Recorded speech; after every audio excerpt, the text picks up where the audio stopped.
So over the last few days we've been working on making our triple bunk. There's nothing wrong with the old ones, we just have 3 children and we'd all to have a fixed bed rather than make up the dining each night. It also meant we could sit there when the children are in the bed, have a coffee, snack or whatever. The original plan was we was going to take both the bunks out. When we started to measure and had a look, what we gained by taking the top bunk out in terms of inches in between wasn't worth the extra hassle. Also, the roof is slightly curved, so just for ease, we've decided to leave the top one in. All I'm doing here is just taking all the screws out the framework and dismantling the frame. I already have took out the central heating switch, dial, whatever you want to call it. That's already disconnected. That was just a few screws and a little cable at the back.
Fixing the bed was a bit more challenging as we was limited to where we could actually put screws and fixings.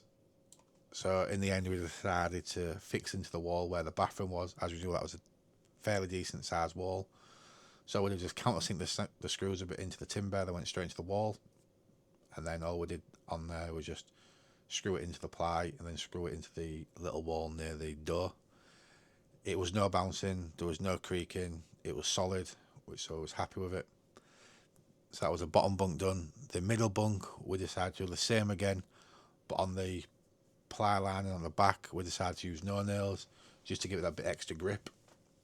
So I managed to fix it in, no nails it in, and then we used 1/2 inch, I think it was 3/4 inch timber, well softwood. We used them as lats. There was 5 inch wide, so we used 9 across and it was very, very sturdy. My father-in-law jumped on the bunk and it held it pretty good. There was no creaks, no wobbles, so we was happy with that.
just making a new frame out the same timber we used for the bed lats, just around the bottom bunk, just to tidy up and stop mattresses sliding out.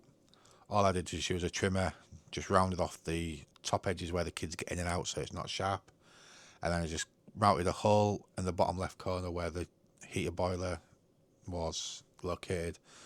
That went back on alright, plugged it back in, worked a treat. So we're very happy with that. We're happy the way it's turned out. All now is just decorating. So thank you for watching, hope you enjoyed it, and then stay tuned for part 4.